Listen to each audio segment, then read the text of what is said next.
Un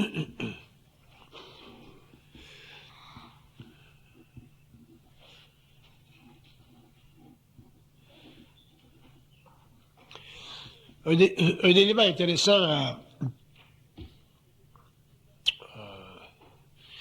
à étudier en ce qui concerne la conscience pure, ou la conscience dans ses différents états, c'est le fil de la conscience.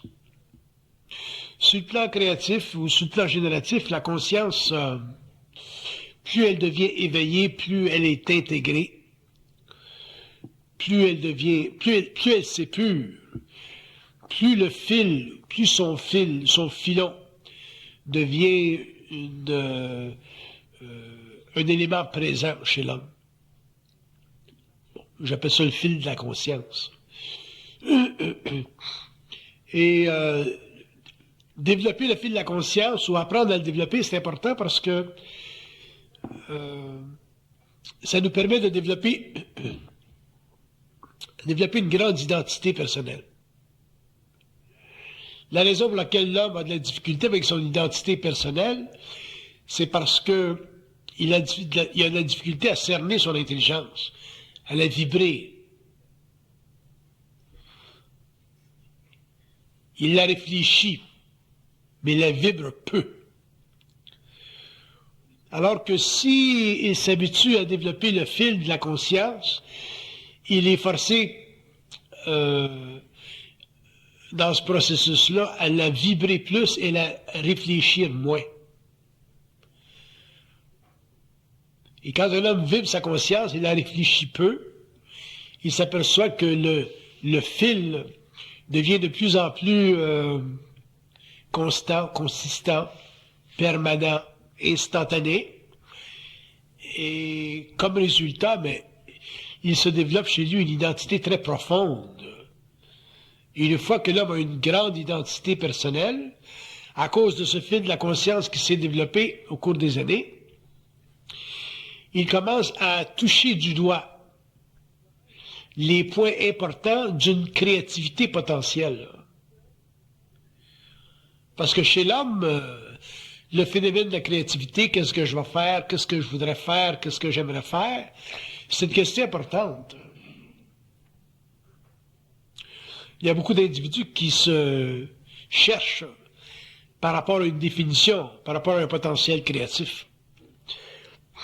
Et le fil de la conscience résout ce problème-là. On ne peut pas dire que la résolution se fait rapidement ou qu'elle se fait dans le temps qu'on veut, mais au fur et à mesure où l'homme prend conscience de lui-même et s'habitue à développer ce fil de conscience-là, qui est rattaché plus ou moins à une conscience pure, ou du moins à une conscience générative, il s'aperçoit que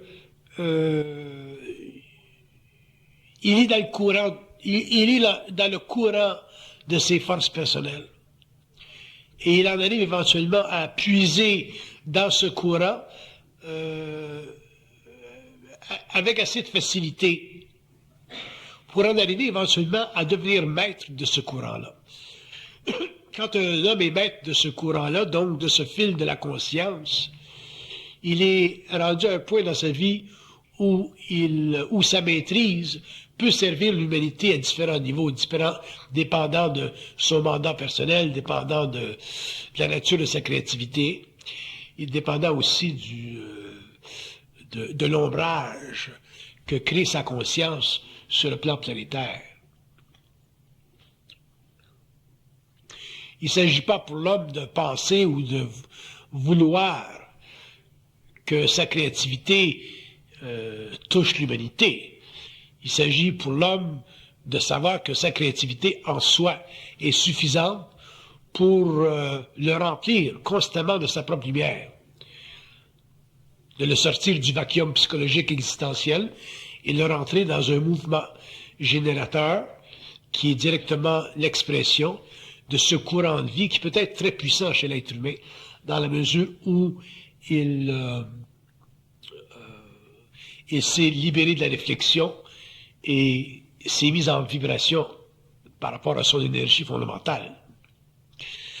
Le fil de la conscience est intéressant sur plusieurs plans. Effectivement, sur le plan créatif, sur le plan personnel, mais aussi sur le plan de la découverte. C'est probablement sur le plan de la découverte qu'il est le plus intéressant, parce que sur le plan de la découverte, l'ego, qui en est temporairement le maître ou l'expression, aussi découvre ce que son esprit lui apporte.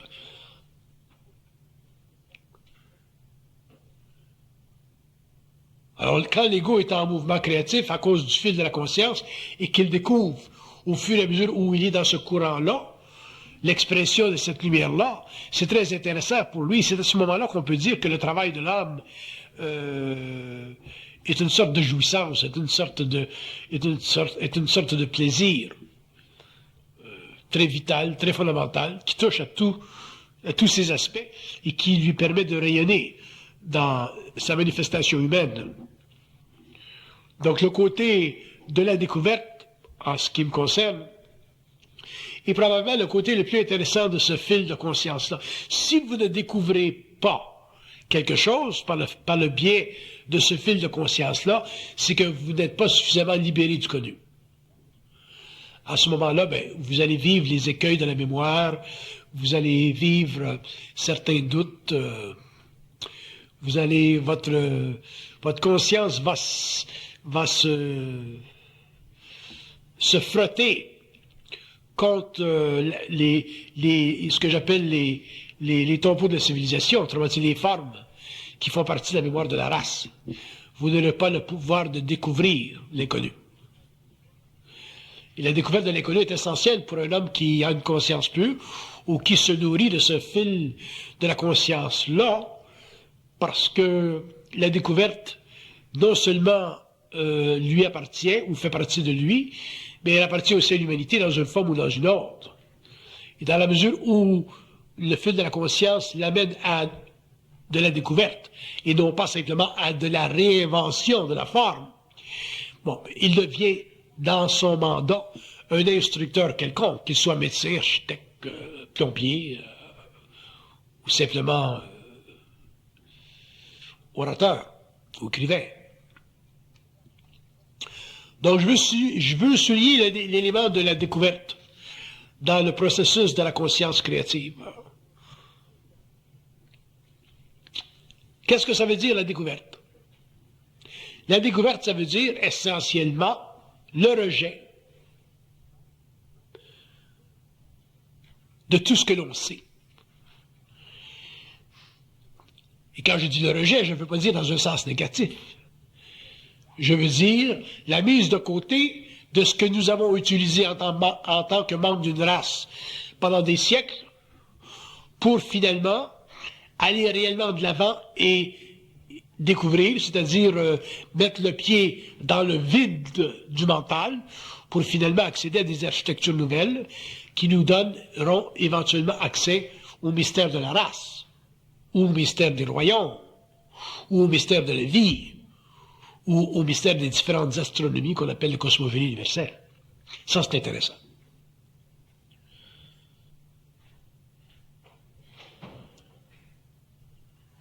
Mais l'homme ne peut pas s'épuiser dans le processus de la découverte. S'il s'épuise, c'est parce qu'il n'est pas encore habitué à cette infinitisation de sa propre lumière. Donc, à ce moment-là, il va sentir qu'il n'est pas en contrôle de cette énergie. Il va parler, mais il ne saura pas quand s'arrêter. Il ne pourra pas mettre les frontières à son propre potentiel.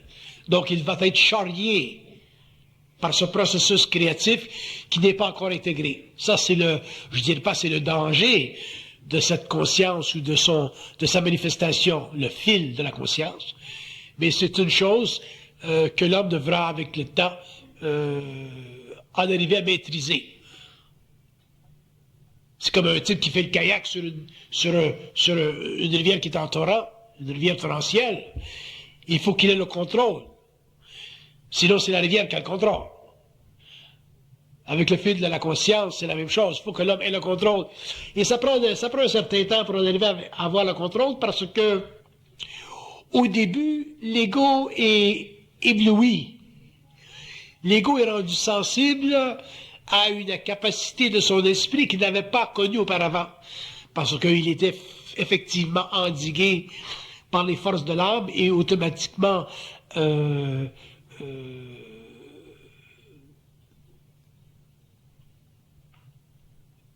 était redevable à la mémoire de la race.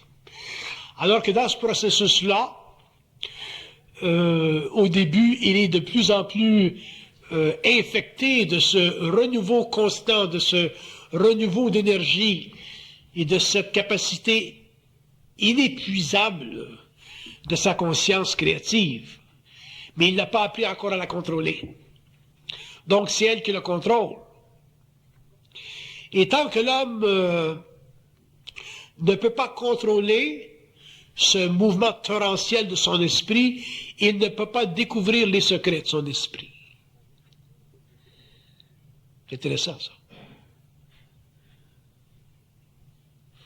Autrement dit, pour découvrir le secret de cette rivière quand vous êtes en kayak, il faut que vous puissiez vous arrêter quelque part dans la géographie de cette rivière-là et regarder où vous voulez, dans le fond.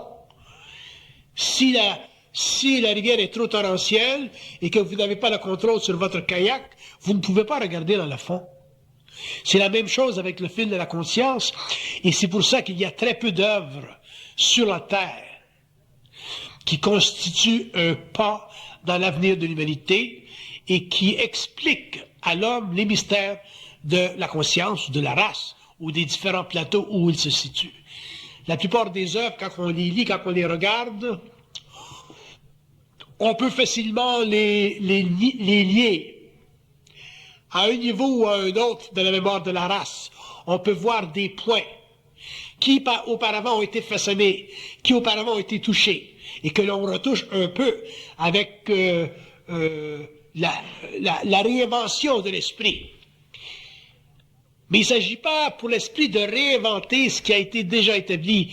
Il s'agit pour l'esprit de réellement établir de nouvelles frontières, de créer de nouvelles architectures et de parler de manière créative et neuve de ce qui a été par le passé conjugué par le mental inférieur.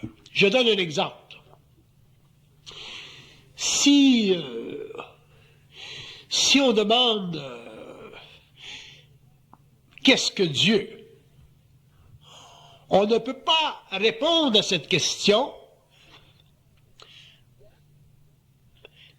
avec des palabres qui font partie de la mémoire de la race.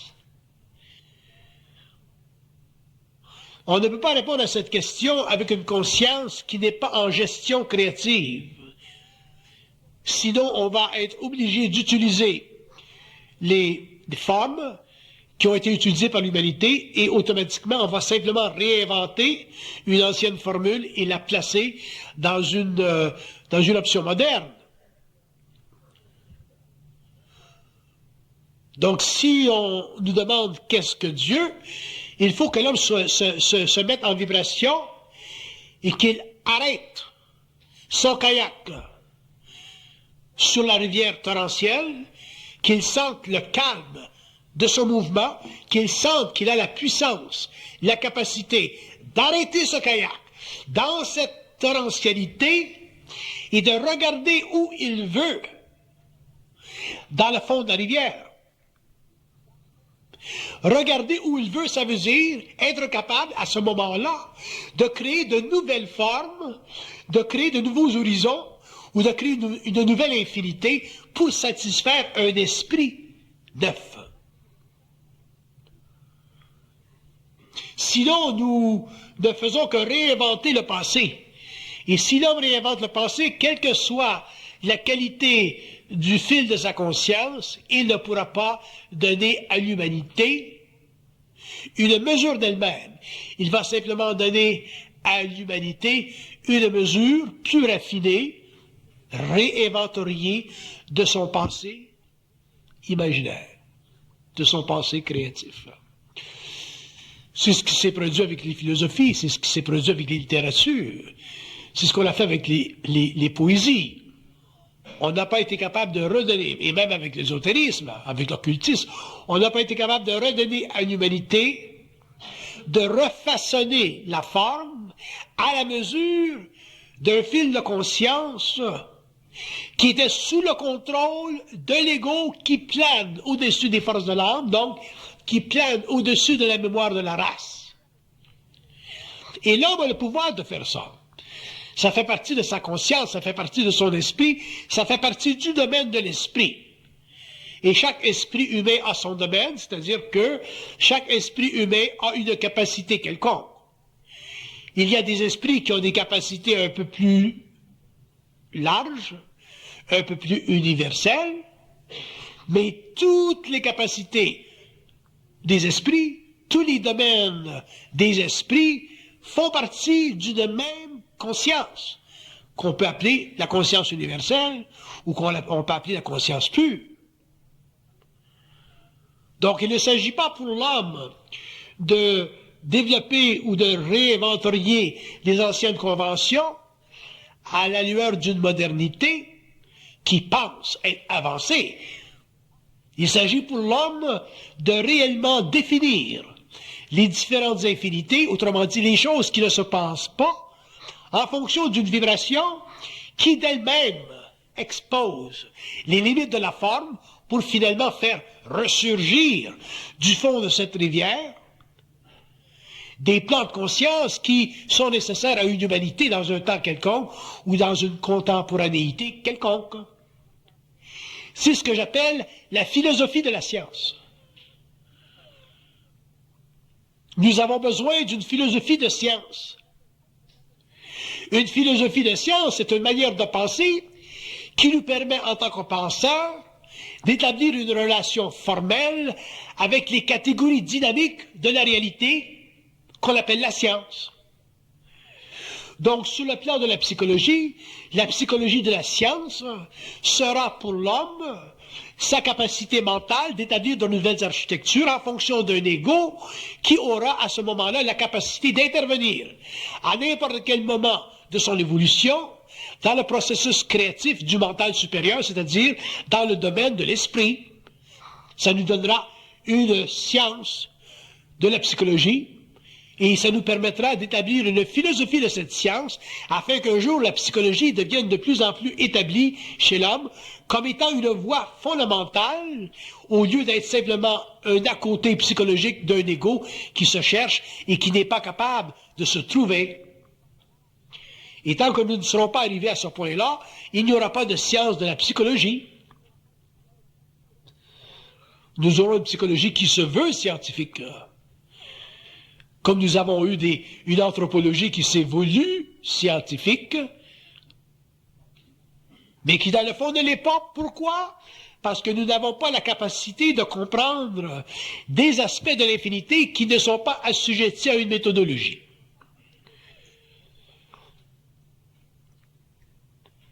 Ce n'est pas simplement par une méthodologie que l'homme peut savoir des choses. La méthodologie est nécessaire parce qu'elle permet à l'homme d'encadrer son mental rationnel dans une recherche méthodique, c'est-à-dire dans une recherche où la loi de cause et d'effet est mise en jeu. Mais il y a des domaines de la vie où la méthodologie n'est pas utile, n'est pas acceptable ou n'est pas trouvable. Par exemple, d'où vient l'homme? D'où vient l'âme? Qu'est-ce que l'âme? Qu'est-ce que l'espace? Qu'est-ce que le temps? Qu'est-ce que l'énergie? La science ne peut pas définir la nature de l'origine de l'espace parce que la science est obligée d'utiliser, pour observer l'espace, elle est obligée d'utiliser des paramètres qui font partie de l'expérience sensorielle de l'animal humain. Alors que l'esprit, lui, s'il veut étudier l'espace, le phénomène de l'espace ou le phénomène du temps, il est capable, par abrogation pure, d'établir que la relation entre le temps et l'espace fait partie des conditions fondamentales du mouvement de l'énergie dans un univers qui s'expose constamment à la multiplication des rayons originaires. Ça fait partie des lois de l'esprit, ça fait partie des lois de l'énergie, ça fait partie des lois un jour de la science. Lorsque la science aura découvert que la nature de la réalité est foncièrement liée au pouvoir de l'esprit et non pas à l'approximation rationaliste d'un intellect marginal, c'est-à-dire d'un intellect qui est fondé simplement sur l'observation des sens.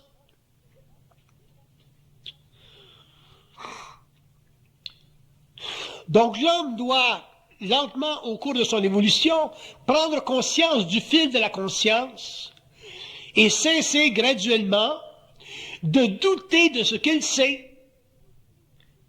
Et lorsqu'il aura suffisamment cessé cette activité évolutive qui fait partie du rationnel, qui fait partie des systèmes de croyance, il commencera petit à petit à entrer dans les mystères et automatiquement il pourra découvrir essentiellement les lois universelles, c'est-à-dire les lois qui s'occupent de mettre en mouvement l'énergie à différents niveaux de manifestation, que ce soit sur le plan animal, plantaire, humain, suprahumain ou purement spirit.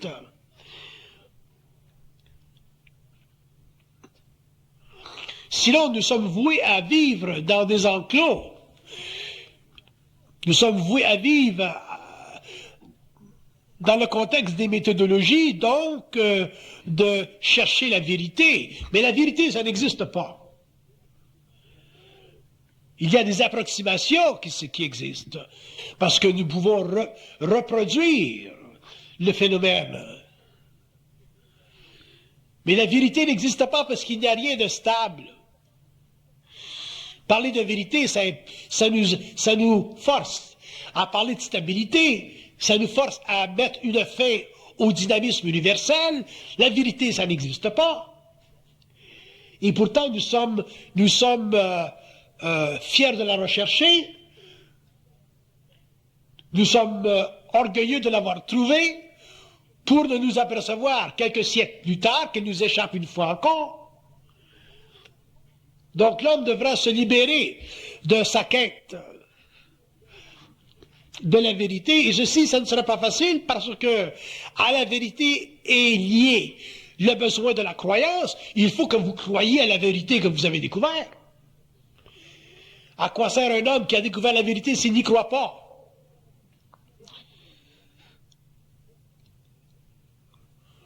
Et pourtant, toute l'erreur humaine se situe à ce niveau-là. Nous sommes très inconfortables avec une vérité à laquelle nous ne croyons pas. Et nous nous sentirons aussi inconfortables dans une réalité qui n'a pas de vérité. Nous devrons, avec les siècles, nous exposer à des retours en arrière, parce que nous n'aurons pas la force de regarder en avant. Mais ça fait partie de la dynamique de l'esprit et de l'âme, ça fait partie du combat entre l'âme et l'esprit. Un être incarné, donc un être qui a une conscience expérimentale, sera toujours forcé de constater que ce qu'il a su ne convient pas à ce qu'il apprendra demain, que la vérité qui lui était chère pendant un moment de sa vie, demain sera totalement retournée contre lui lorsqu'il aura finalement gravi certains niveaux ou degrés de ce que nous appelons le réel.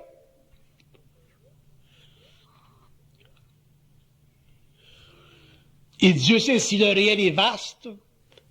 Si nous avions conscience du réel dans une infinité de temps par rapport à notre conscience mentale mortelle, sans préparation, nous serions réellement mis en éclat. Parce que l'ego est incapable de soutenir une infinité qu'il ne peut pas concevoir comme étant réelle, car à ce moment-là, il se sent totalement appauvri dans son pouvoir de rébellion, et il se sent totalement incapable de dominer essentiellement une chose qu'il veut saisir et contrôler. Donc la crainte s'installe, l'ego perd contenance, il devient proie à ses angoisses existentielles, il a peur d'être. Un ego qui a peur d'être ne peut jamais gravir la conscience de son mental cosmique, universel. Mais pourquoi l'homme peut vivre la crainte d'être? Parce qu'il n'a pas la certitude de dominer la forme. Si l'homme avait la certitude de pouvoir dominer la forme, jamais il n'aurait la crainte d'être. Donc, quelle que fût son expérience, sous le plan matériel, astral, morontiel, il serait toujours libre devant les formes qui affluent vers lui dans l'écran ou dans le tableau de sa conscience morontialisée. Il serait totalement imperturbable, il serait le maître des maîtres, il n'aurait plus besoin de Dieu et il pourrait à ce moment-là découvrir, dans le mouvement occasionnel de sa conscience nouvelle, que la nature même de l'atome est directement liée avec des aspects fondamentalement temporels de sa conscience lumière. Il saurait qu'il y a une relation entre la conscience atomique et sa conscience fondamentale. Il pourrait à ce moment-là se composer des corps subtils, voyager dans le temps, retourner à la forme et se libérer de la forme selon ses besoins. Il n'aurait plus besoin de mourir dans le sens fondamental de l'évolution, c'est-à-dire retourner à l'astral ou au plan des morts ou au plan des entités ou au plan des âmes. Il serait morontiel, donc il pourrait travailler avec des entités qui ne font pas partie des forces satanisées. Il serait réellement un homme neuf, un homme nouveau. Il serait un géant parmi les nés de l'évolution. Pourquoi? Parce qu'il aurait finalement découvert que la relation entre lui, l'infinité, et les influx de l'infinité, c'est-à-dire cette conscience qui vient vers lui constamment sous forme de vibration, doit être mise en contrôle de l'ego, un peu comme le kayak sur la rivière torrentielle, pour qu'il puisse regarder dans le fond des choses. Mais regarder dans le fond des choses, ça veut dire regarder où il veut, pas seulement où on lui indique. Vous pouvez regarder là, mais pas là. Ce qui a été la situation de l'évolution. On pouvait regarder là, mais pas là.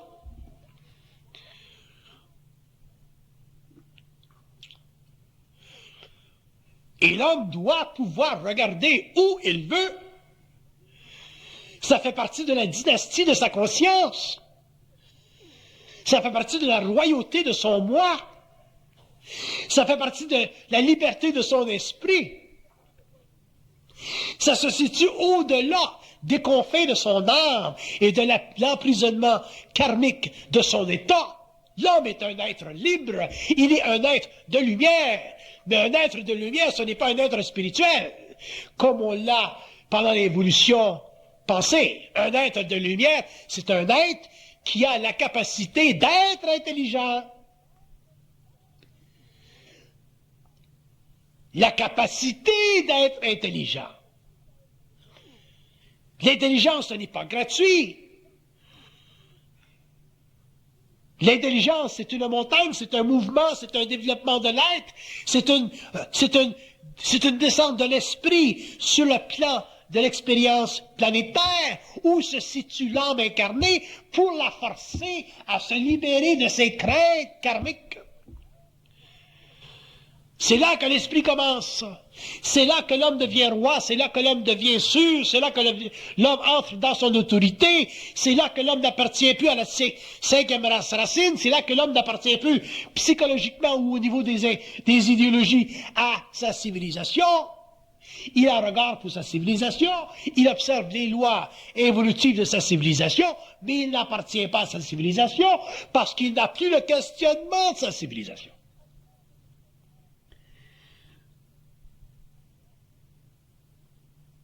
Donc la liberté, ce que j'appelle la liberté, c'est un mouvement de l'esprit, ce n'est pas une pulsion de l'âme. Et le fil de la conscience, ce fil de la conscience, ce mouvement de l'esprit sur la rivière torrentielle où l'âme se situe et où l'ego doit pouvoir contrôler son propre kayak, c'est-à-dire ses propres craintes, c'est essentiellement l'avenir de l'homme. Nous avons fait des progrès extraordinaires en science depuis 100 ans. Imaginez-vous ce que nous ferons dans 1000 ans, dans 2000 ans. Où sera l'esprit de l'homme dans 2000 ans?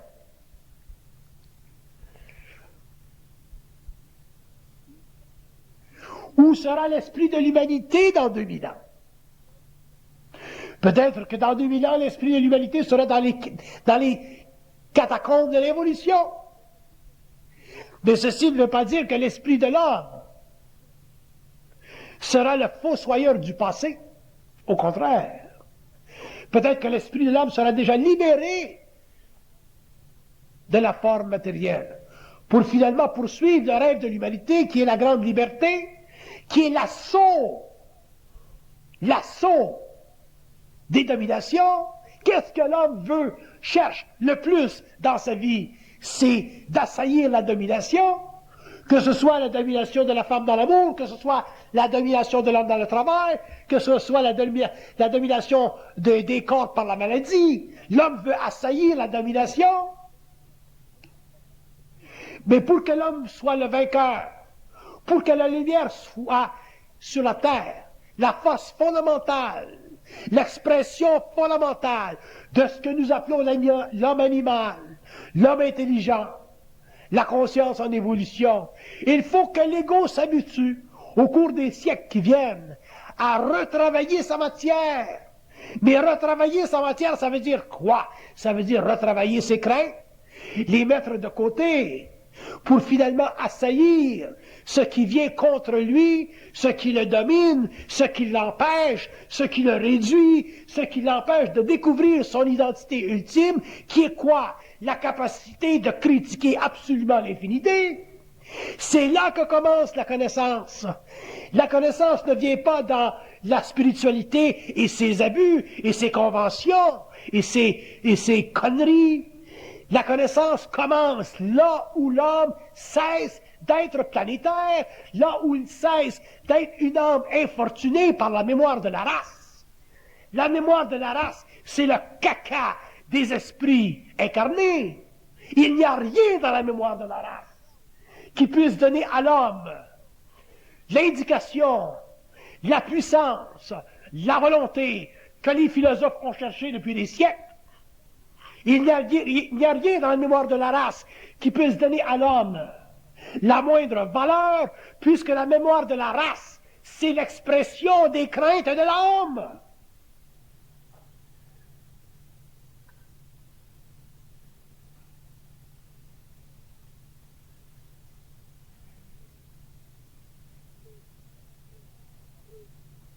L'esprit, c'est de la conquête.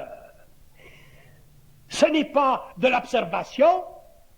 L'esprit n'observe pas Dieu, l'esprit n'observe pas les conventions. L'âme, oui.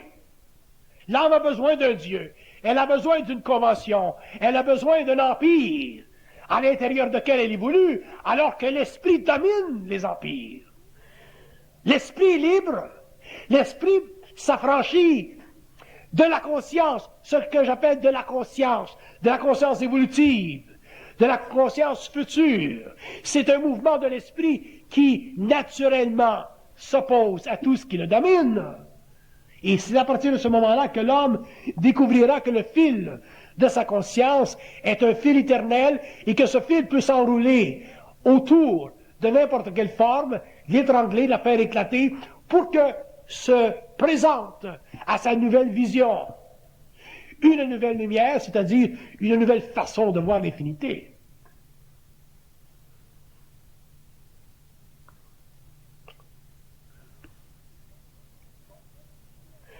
Donc, notre expérience sur le plan matériel, toutes nos expériences, qui sont forcément difficiles, qui nous réduisent forcément à une vie stupide, nos expériences font partie du travail de l'âme, de la transmutation de l'âme, pour que de cette transmutation s'exorcisent les craintes et pour qu'apparaisse finalement sur le plan humain une sorte de montialité, c'est-à-dire une sorte d'unité entre l'esprit et la matière. Si nous sommes capables de comprendre nos expériences à tous les niveaux, celles de l'homme, celles de la femme, non pas en fonction de nos faiblesses, non pas en fonction de nos craintes, mais en fonction de notre ajustement à notre réalité plus grande que toutes ces craintes, nous verrons que tout ce qui nous arrive sur le plan matériel, c'est un jeu de l'esprit, c'est une condition de l'âme, et ça ne doit pas affecter l'ego. Et moins l'ego sera affecté dans ce conditionnement, dans cette épuration, dans ce travail cosmique de grande échelle, dans cette conscience expérimentale, l'homme sera de plus en plus libre et pourra finalement changer les vêtements, la couleur des vêtements qui depuis des générations ont couvert son corps meurtri. L'homme pourra finalement être éclatant, pourra être réel et finalement se libérer de ce qu'on appelle la mémoire de la race et aussi des forces qui ont soutenu pendant son évolution la souffrance de son âme. La seule raison pour laquelle nous souffrons, c'est parce que nous sommes ignorants. Sinon, il n'y aurait pas de souffrance. Et ne vous imaginez pas, parce que votre orateur est un initié, qu'il est totalement libre de l'ignorance. Ce n'est pas parce que je parle à l'homme que je ne m'accuse pas moi-même, avec probablement cette différence, que je suis plus conscient du jeu de la vie que vous.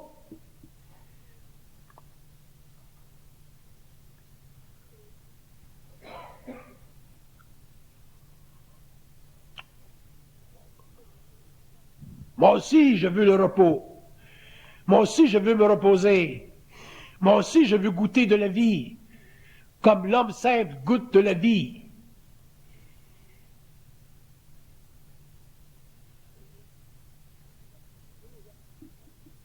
Tous les hommes veulent la paix. Mais les hommes doivent aller à l'école. Et l'école doit être réelle. Ce qu'on enseigne doit être réel. Et comment on peut savoir qu'elle est réelle? Non pas par la croyance. L'homme qui me croit est foutu, parce qu'il ne sera jamais par lui-même.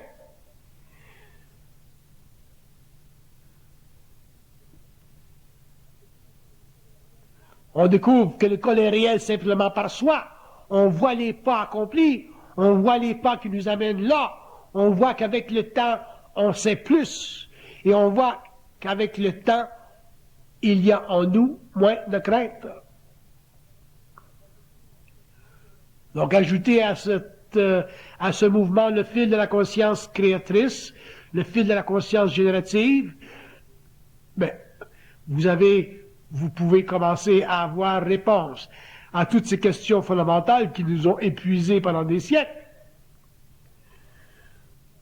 Et lorsqu'il s'agit pour l'homme de simplement regarder en avant et ne plus regarder en arrière, déjà il a conquis une grande partie du terrain qui doit un jour faire partie de son propre empire.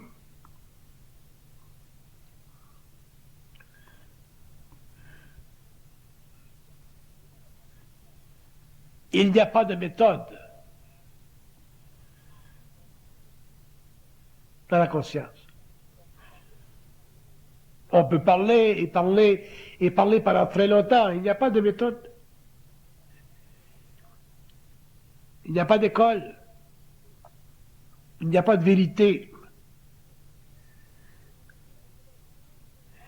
Il y a simplement des choses que l'homme sait, qu'il peut redire, ramener à la surface de la conscience humaine pour qu'elle-même, en tant qu'individualité, puisse mesurer la fécondité de cette lumière, c'est tout qu'il y a.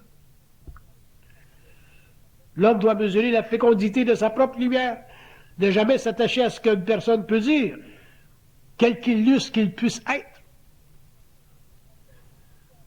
Parce que la conquête de la conscience ou le mouvement de la conscience personnelle est un mouvement qui doit mener à l'identification personnelle et non pas à la glorification d'un homme qui ne fait, sur le plan matériel, qu'instruire à partir d'un plan qu'il ne contrôle pas. Quand les hommes auront mis de côté le mécanisme naturel de l'ego, celui de la croyance, et que les hommes commenceront petit à petit à se sentir, à ne pas questionner ce qu'ils savent, à s'habituer à ce qu'ils savent. Il y a une dame qui vient me voir tout à l'heure et qui me dit « Mais qu'est-ce que vous pensez de mon corps? Est-ce que je dois utiliser mon corps? Pourquoi pas? Votre corps, ça fait partie de vous. » Pourtant, elle le sait qu'elle devrait utiliser son corps avec liberté. Mais pourquoi le questionnement, si elle le sait? C'est parce qu'elle ne le sait pas parfaitement. Et pourquoi elle ne le sait pas parfaitement? Parce qu'elle a la mémoire. Parce qu'elle a le questionnement de la mémoire. Parce qu'elle a la spiritualité qui la force en questionnement.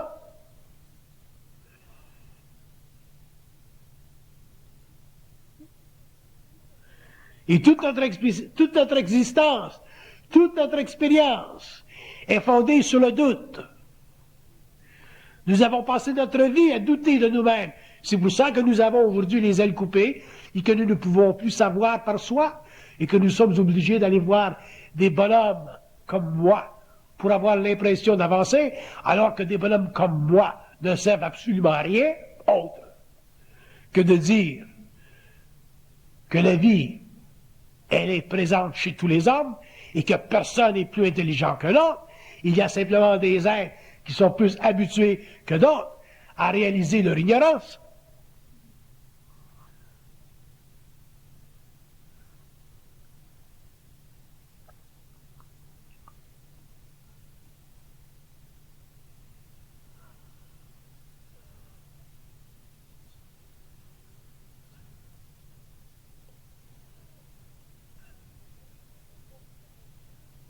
La conscience, ça doit être un acquis.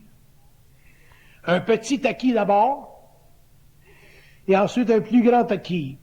Mais ça doit être un acquis. Vous ne pouvez pas vous permettre de dire, bon, ben, est-ce que je dois utiliser mon corps? Lorsque vous savez, en arrière de vous, derrière, dans le fond de vous-même, que vous deviez l'utiliser, votre corps. Votre vie sexuelle, ça fait partie de votre vie. Donc, si vous le savez un petit peu, pourquoi ne pas l'exprimer, pourquoi ne pas le vivre, pourquoi le douter? Parce qu'il y a trop de mémoire chez vous, parce qu'il y a trop de crainte, parce qu'il n'y a pas suffisamment d'identité. Le problème de l'homme, il se situe là. Ça n'existe pas de grands hommes. Il y a seulement une grande conscience. Mais des grands hommes, ça n'existe pas. Les grands hommes sont simplement le miroir de votre petitesse. Ça n'existe pas des grands hommes. Donc lorsque l'homme aura réalisé que ça n'existe pas des grands hommes, vous n'irez pas voir des grands hommes pour vous faire dire si vous devez utiliser votre corps. Vous prendrez en charge vos vies. Vous ferez ce que vous sentez. Effectivement, vous aurez des doutes. Effectivement, vous aurez la crainte de ne pas être dans la bonne voie. Mais cette crainte, elle fait partie de l'ignorance, ne pas être dans la bonne voie. Qu'est-ce que ça veut dire, ne pas être dans la bonne voie? Ne pas être dans la bonne voie, ça veut dire que vous avez la crainte d'être ce que vous êtes. C'est ça que ça veut dire, ne pas être dans la bonne voie. Si vous n'aviez pas la crainte d'être ce que vous êtes, vous n'auriez jamais à l'esprit la question d'être dans la bonne voie. Est-ce que je suis dans la bonne voie? Qui va vous dire si vous êtes dans la bonne voie? Le curé? L'autre? Vous ne serez jamais dans la bonne voie avec le curé. Surtout si vous lui parlez de votre corps. Vous ne serez jamais dans la bonne voie avec le curé. Surtout si vous lui parlez du monde des esprits.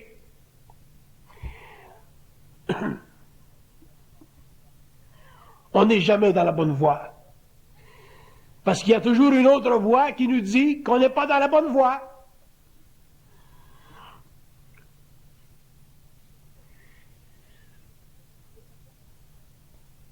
C'est comme ça que se crée le pouvoir sur la terre. Vous n'êtes pas dans la bonne voie. Le type se retourne et dit, ah, je ne suis pas dans la bonne voie. Non, non, tu n'es pas dans la bonne voie.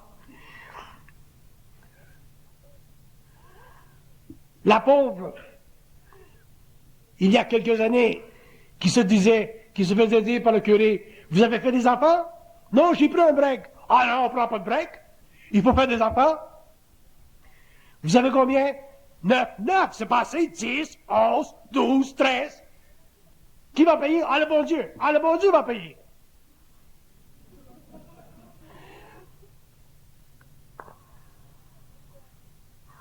Vous n'êtes pas dans la bonne voie.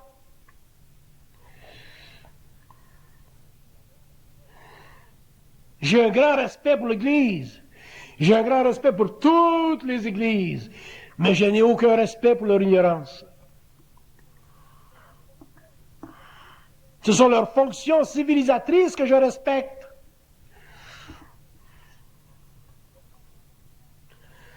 Non pas leur bonne voie.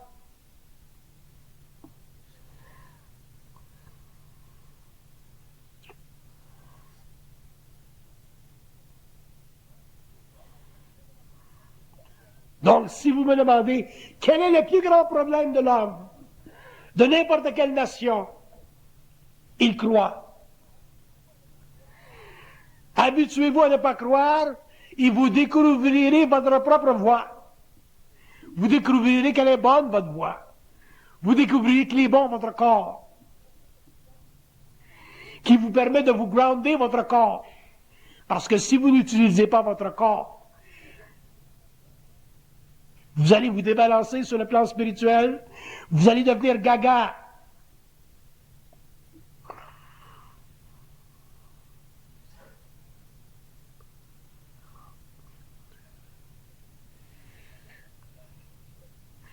Il n'y a rien comme faire des péchés pour grandir en esprit. Moi, je passe ma vie à chercher des péchés. Je n'en trouve plus parce que je l'ai tout fait. Je les ai toutes faites. Si vous en trouvez de nouveaux, envoyez-moi un email.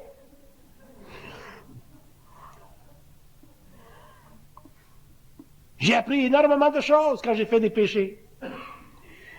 J'ai appris à ne pas me douter. J'ai connu mes craintes.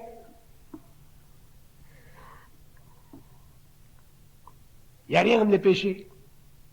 Merveilleux. Quand j'ai laissé l'église, on m'a dit, ah, tu fais un péché. Très bien, j'ai appris. Je suis devenu autonome. Il faudrait que j'écrive un livre un jour. Comment faire des péchés? Quel péché? Il y a des péchés qu'il faut faire, il y a des péchés qu'il ne faut pas faire. Mais ce sont les péchés qu'il faut faire qui sont intéressants. Les péchés qu'il ne faut pas faire, on les connaît. Il ne faut pas tuer.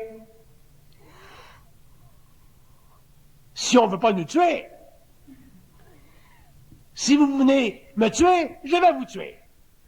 Effectivement, c'est un bon péché.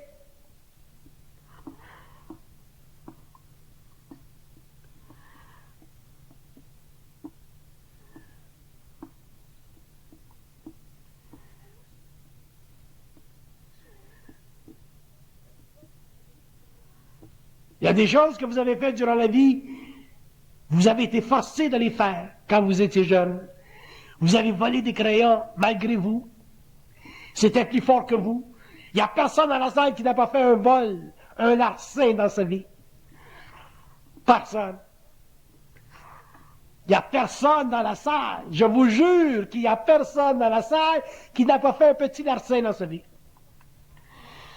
Ça fait partie des lois astrales. Ça fait partie de travailler les forces de l'âme. Ça fait partie de créer le doute. Moi, je me rappelle, quand j'étais petit, j'ai volé des pinottes dans un restaurant.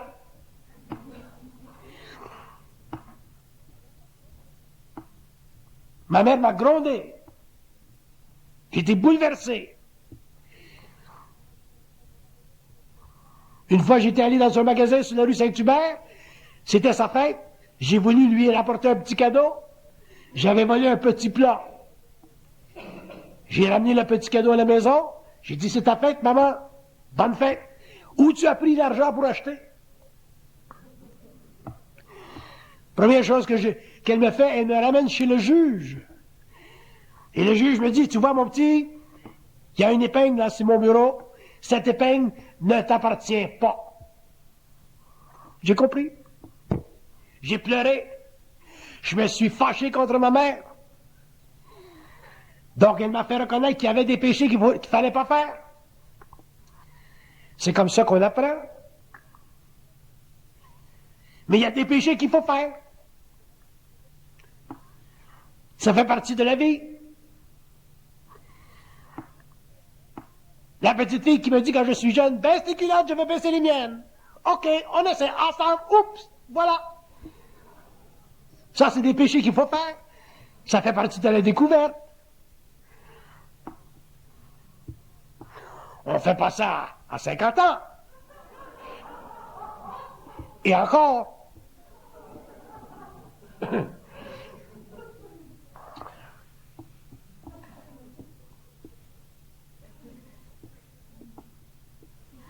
Mais il y en a qui le font. Donc, qui peut les juger et dire, ah, ces deux-là, ils baissent les culottes en même temps, à 50 ans? Personne ne peut les juger.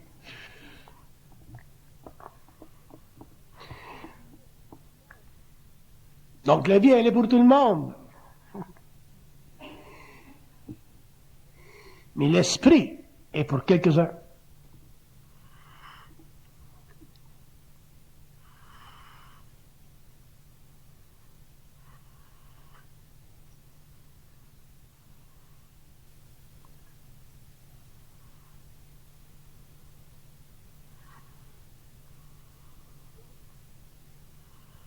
Question? Oui.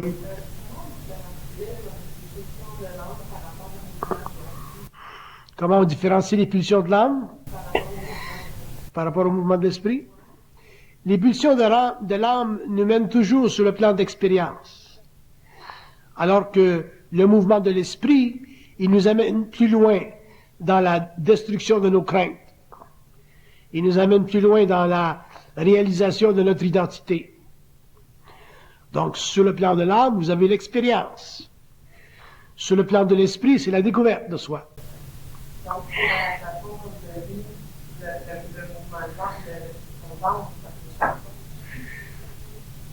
Le mouvement de l'esprit nous permet de vivre l'âme avec intelligence, de ne pas s'effondrer, de ne pas souffrir sur le plan de l'identité. L'esprit, c'est créateur, ça nous amène plus loin. Alors que l'âme, ça revendique quelque chose. L'âme, ce n'est pas créatif. L'esprit, c'est toujours créatif. Question?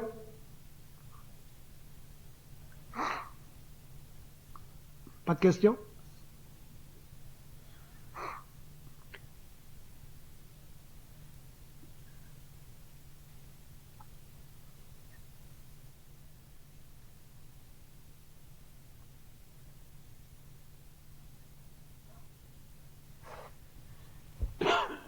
Excusez-moi.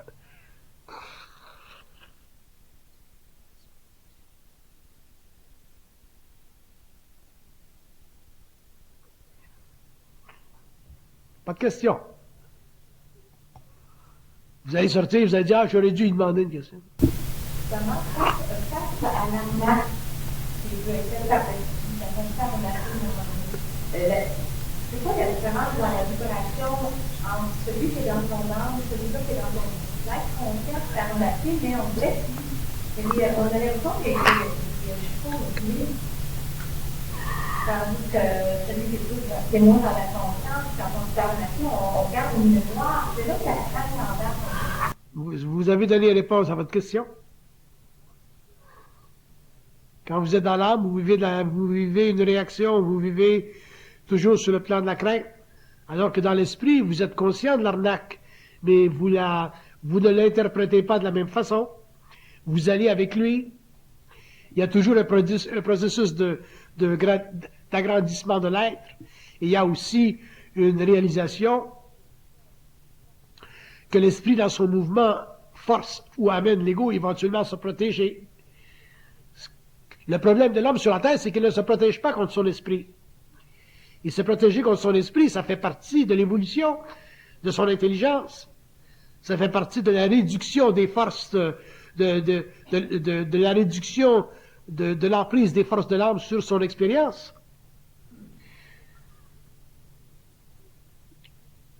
Se protéger, c'est la conscience. De la conscience, ça se protège. Parce que ça devient de plus en plus intelligent des arnaques.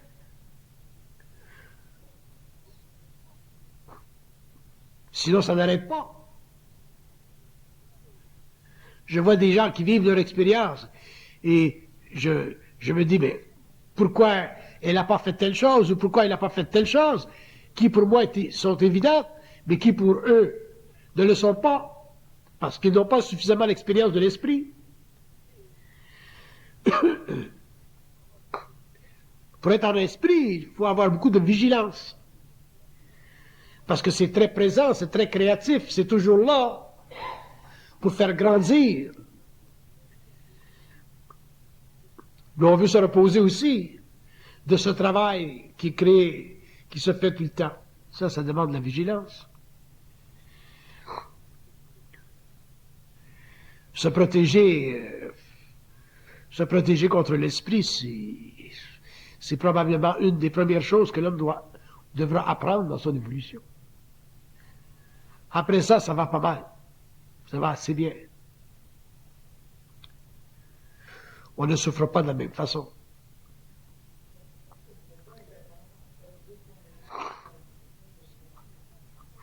Se protéger contre son esprit, c'est avoir le plus possible contrôle sur sa vie. Le plus possible contrôle sur sa vie. Comment une femme peut avoir contrôle sur sa vie?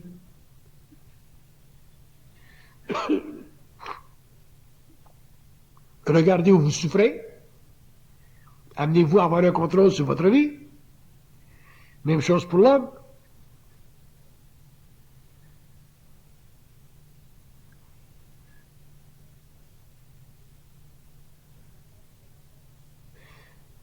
Une femme qui a tendance à rencontrer et à tomber en amour et à souffrir, il faut qu'elle apprenne à avoir contrôle sur sa vie.